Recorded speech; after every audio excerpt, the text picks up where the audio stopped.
Welcome to the Chapter 10 overview video, Vocal Music and the Invention of Opera. Our learning objectives are: number 1, to describe the forerunners of opera, identify the composers involved, and explain what contributed to opera. Number 2, to trace the development of Italian opera from its forerunners through the middle of the 17th century. And number 3, to identify some of the major composers of early opera and describe their significance to its history. Baroque composers sought to write music that was expressive of the affections, which are generalized states of feeling. Composers and performers developed new methods for representing emotion in music, many of which became enduring conventions. To convey a poetic text, Claudio Monteverdi, 1567 to 1643, used striking dissonances and deliberately broke the rules of counterpoint. When he was criticized for this practice, Monteverdi defended himself by distinguishing between the prima practica, or first practice of 16th century counterpoint, and the seconda practica, or second practice, in which voice-leading rules are broken and dissonances are used more freely to express the feelings evoked in the text. Music of the Baroque era tends to share several traits that distinguish it from music of other periods. Two types of rhythm, flexible and metric, were often used in succession to provide contrast. By mid-century, bar lines marked off measures. 17th century music typically emphasizes homophony with prominent bass and treble lines. In a system called basso continuo, or thorough bass, a melody and a bass line were written out and performers playing one or more continuo instruments, typically harpsichord, organ, lute, or theorbo, filled out the harmony. Composers indicated the appropriate harmonies with figured bass. The realization of a bass varied according to the type of piece and skill and taste of the performer. Solo, lute, and keyboard music did not use basso continuo. The first collection of solo songs with basso continuo was composed by the singer Giulio Caccini, 1551 to 1618, and published in 1601 to 1602 with the title Les Nuove Musiques, New Pieces of Music, more correctly, musical pieces in a new style. Caccini wrote two types of monody: arias, which are strophic songs, and solo madrigals, which are through composed songs. Caccini wrote into the music the embellishments singers usually added in performance. 17th century composers frequently used the concertato medium, combining voices with instruments to create concertos, such as the concerted madrigal and the sacred concerto. Musicians came to think of vertical sonorities as chords and of dissonances as non-chord tones. Chromaticism was used to express intense emotions in vocal music, to suggest harmonic exploration in instrumental pieces, and to create distinctive subjects for treatment in imitative counterpoint.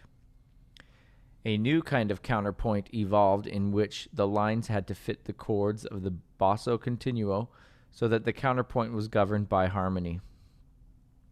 The association of music and drama goes back to ancient times. The more immediate antecedents for opera appeared during the Renaissance. From the pastoral drama, the earliest opera composers adopted the subject, style, mythological characters, and use of music and dance. Madrigal composers had experience in expressing emotions and dramatizing text, and sometimes they linked madrigals together to create the madrigal comedy or madrigal cycle. The intermedio, a musical interlude between acts of a play, was perhaps the most direct source for opera, containing dialogue, various types of vocal and instrumental music, dances, costumes, scenery, and stage effects. The creators of opera sought to generate the ethical effects of ancient Greek tragedies. Some Renaissance scholars believed that only choruses were sung in ancient tragedy. Girolamo May, 1519 to 1594, believed that the entire text of the Greek tragedy was sung, and that the Greeks achieved powerful emotional effects through the melody that followed the natural inflections and rhythms of expressive speech. The Florentine Camerata met at the home of Giovanni de' Bardi, 1534 to 1612, in Florence and discussed a variety of topics, including May's idea about Greek music. In his Dialogo della musica antica et della moderna, which translates to the Dialogue of Ancient and Modern Music, 1581, Vincenzo Galilei, 1520s to 1591, used May's ideas to suggest that solo melody, not vocal counterpoint, should express poetry. Galilei advocated monody, a term used by modern historians that refers to solo singing with accompaniment. The first surviving operas are two versions of Le Eurydice by Caccini and Peri, both based on librettos of Rinuccini's from the year 1600. Caccini's version is more melodious and lyrical. Peri devised a vocal style that imitated speech, and he varied his approach to match the dramatic situation. Recitative style imitated speech by supporting sustained or stressed syllables with consonant harmonies and freely using consonances and dissonances for syllables that were unstressed or passed over quickly. Monteverdi was the first composer to show the full potential of opera. Born in Cremona, he was hired by the Duke of Mantua and composed his first operas, Le Orfeo and Le Arianna, for the court. Monteverdi later became Maestro di Cappella at St. Mark's in Venice, where he remained until his death. Monteverdi wrote only vocal works, and his music is always suited to the text. He composed no fewer than 250 madrigals over his career and helped to transform the genre. Monteverdi's Le Orfeo, performed in Mantua 1607, to a libretto by Alessandro Stigio, is in 5 acts, mixes musical styles, and uses a larger and more varied group of instruments than in Peri's opera.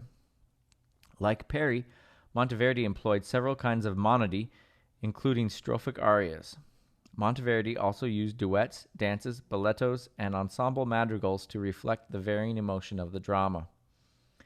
As opera spread, it changed from entertainment based on humanist ideals to a theoretical spectacle centered on singers.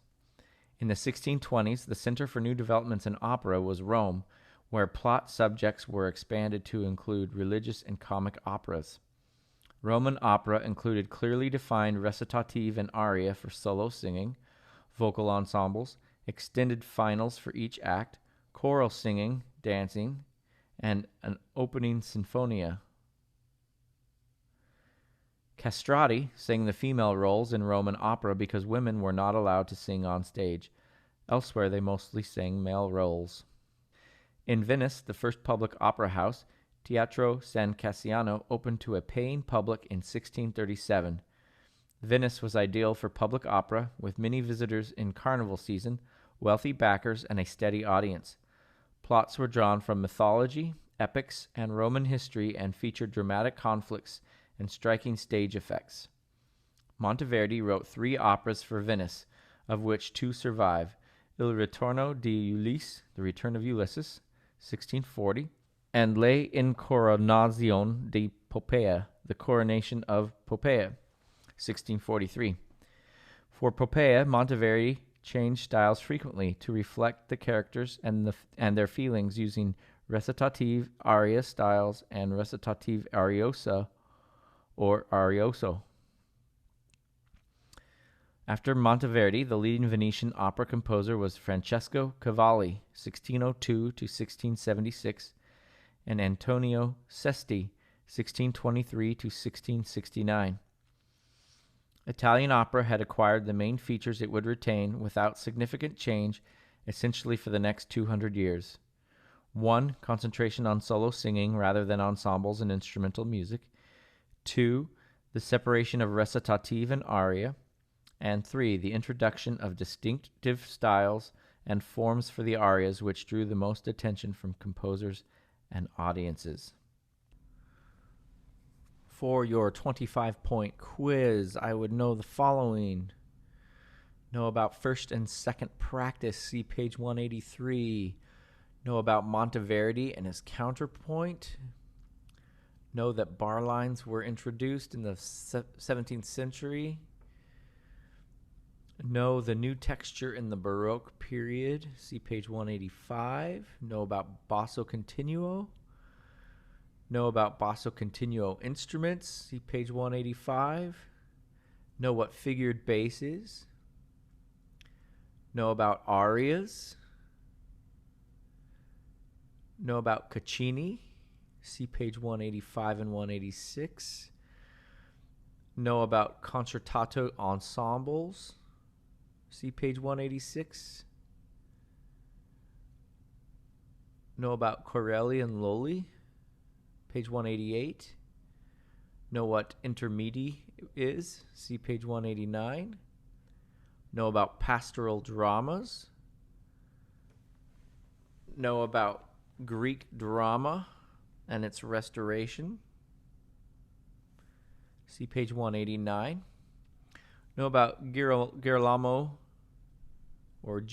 May's theory about Greek music. See 189. Know about the Florentine Camerata. See 189 through 190. Know about Orpheus and Eurydice. See 191. Know about Jacopo Peri and his musical style. See 191.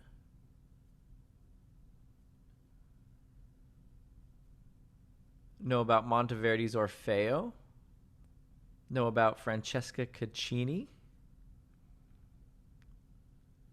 Know about Roman opera origins. And know about the first public opera house.